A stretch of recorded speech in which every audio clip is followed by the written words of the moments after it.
Assalamualaikum warahmatullahi wabarakatuh. Perkenalkan, nama saya Akbar Maulana Sadewo dari kelas 10-4. Oke, di sini saya akan mau menjelaskan tentang siklus hidrologi.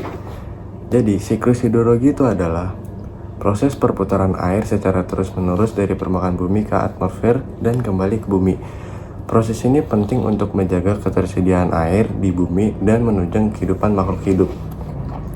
Nah, di sini saya akan menjelaskan proses-proses dalam siklus hidrologi. Yang pertama ada evaporasi atau penguapan, yang kedua ada transpirasi, yang ketiga ada kondensasi, yang keempat ada adveksi, yang kelima ada presipitasi, yang keenam ada infiltrasi, yang ketujuh ada runoff, yang kedelapan perkolasi. Nah, jadi di sini saya akan menjelaskan satu persatu proses-proses dalam siklus hidrologi. Yang pertama itu evaporasi. Evaporasi adalah proses penguapan air dari permukaan laut, danau, sungai, dan permukaan tanah akibat panas matahari. Air berubah dari bentuk cair menjadi uap yang naik ke atmosfer. Contohnya itu ada air laut menguap saat terkena panasnya matahari. Yang kedua ada transpirasi. Jadi, selain evaporasi, tumbuhan juga mengeluarkan uap air melalui daun-daunnya. Proses ini disebut transpirasi. Gabungan antara evaporasi dan transpirasi disebut evapotranspirasi. Contohnya itu ada uap air keluar dari stomata pada daun tanaman. Yang ketiga ada kondensasi.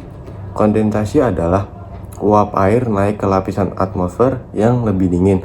Uap tersebut mengalami pendinginan dan perubahan menjadi tetesan air. Tetesan-tetesan ini berkumpul untuk membentuk awan. Contohnya, awan terbentuk dari kumpulan tetesan air atau es kristal. Yang keempat ada adveksi. Adveksi adalah awan yang terbentuk akan berpindah dari satu tempat ke tempat lain karena dorongan angin. Proses ini disebut adveksi dan memungkinkan hujan turun di wilayah yang jauh dari sumber uap air. Contohnya ada awan yang terbentuk di lautan bisa berpindah ke daratan karena tiupan angin. Yang kelima ada presipitasi atau hujan. Saat awan menjadi jenuh dan berat, tetesan air jatuh ke sebagian hujan, salju, atau hujan es tergantung suhu atmosfer. Inilah yang disebut presipitasi. Contohnya itu ada turunnya hujan saat awan terlalu padat dan berat. Yang keenam ada infiltrasi atau peresapan ke dalam tanah. Sebagai air hujan meresap ke dalam tanah dan menjadi air tanah. Air ini akan digunakan oleh tumbuhan atau mengalir ke sumber air di bawah tanah. Contohnya ada air hujan meresap ke kebun atau ke ladang. Yang ketujuh ada runoff atau aliran permukaan. Sisa air hujan yang tidak meresap akan mengalir di permukaan tanah menuju sungai, danau, dan kembali ke laut. Proses ini disebut runoff atau limpasan air. Contohnya itu ada air hujan mengalir dari jalanan ke selokan atau ke sungai. Yang ke-8 ada perkolasi. Air yang meresap ke tanah akan terus bergerak ke lapisan tanah yang lebih dalam melalui celah-celah batu dan tanah. Ini membentuk cadangan air tanah yang bisa keluar melalui air mata. Nah, saya sudah menjelaskan tentang proses-proses dalam siklus hidrologi. Nah, sekarang kembali lagi ke awal.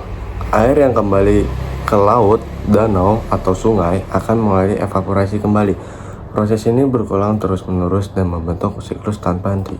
Jadi, kesimpulannya, siklus hidrologi sangat penting untuk menjaga keseimbangan di bumi. Sekian dari penjelasan tentang siklus hidrologi dari penjelasan saya. Mohon maaf jika ada kesalahan perkataan atau penjelasan saya yang kurang.